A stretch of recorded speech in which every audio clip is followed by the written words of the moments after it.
didn't notice, then form a committee to inquire about this particular student. And we called the students in the presence of two other teachers or faculty members. And we said, look, we would like to know how did you do this? And this is like, look at this textbook, look at your answer. It's like exactly the same. How did you do this? There is no way one can reproduce exactly what is in the textbook. So please be honest with us. And he said, no, I memorize it. He said, I could rewrite it for you. And he did. And we said, okay, not this one. We asked him to rewrite, and he wrote exactly the same. We were shocked. Then later on we realized that this particular fellow memorized the entire Quran. Of course, there are many people who memorize the Quran. And he said, I memorize muttafaqun alay hadith, all the hadith that appeared in Bukhari and Muslim, common narrations, we call them muttafaqun alay. He said, I memorize those as well.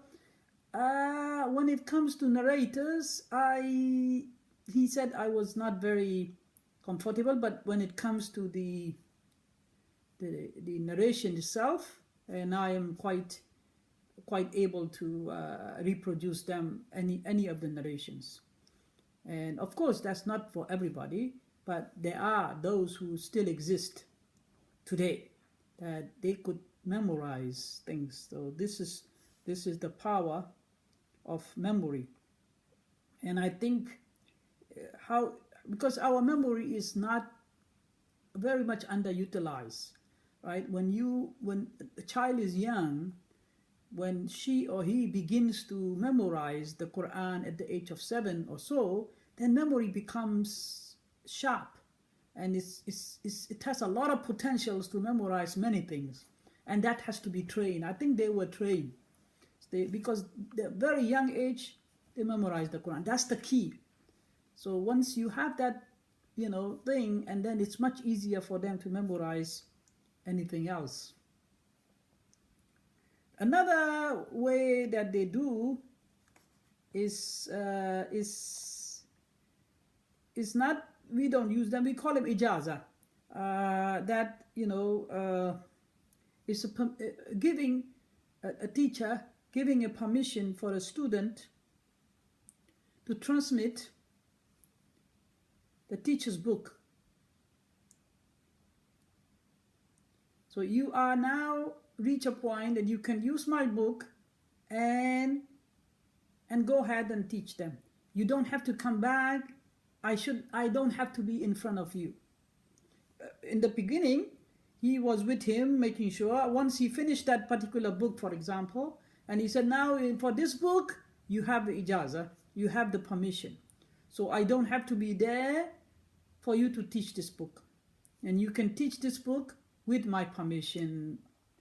And that is similar to graduates. I mean, student graduates, we said graduate students, so you have a permission or some sort of certificate to teach, teaching certificate, similar to that. And also there is a less common, but Imam Az-Zuhri did this.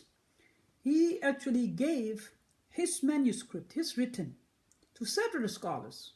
He gave them Al-Thawri, Al-Awza'i, Abdullah bin Umar, Ubaidullah bin Umar, and he gave them their copies that he had.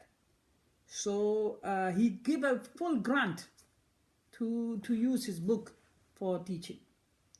In fact, many scholars now are of the opinion that there shouldn't be any copyright when it comes to the knowledge.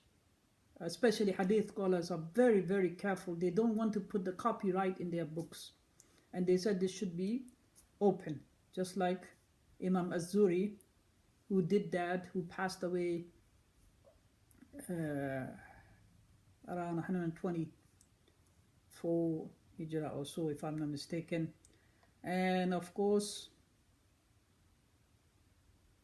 the other way is, we all know, a teacher will write a narration, a tradition, and he send it to the students as a booklet, or teacher, or one scholars to another. We have seen this.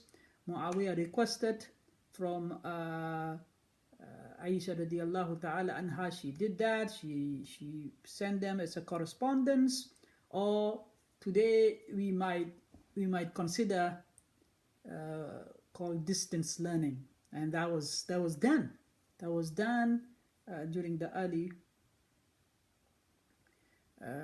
Islam. And I mean, we still see that people do it, correspondence.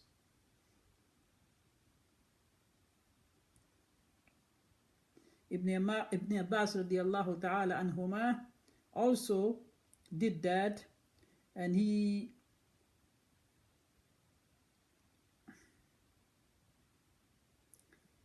did that too. So we have seen those kind of ways of teaching.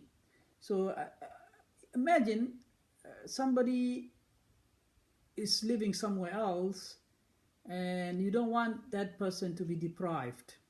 So he corresponds, and he write to him, and they write back to him, and this was done. Of course, it took long time for letter to be transmitted, but they did this. This shows the effort.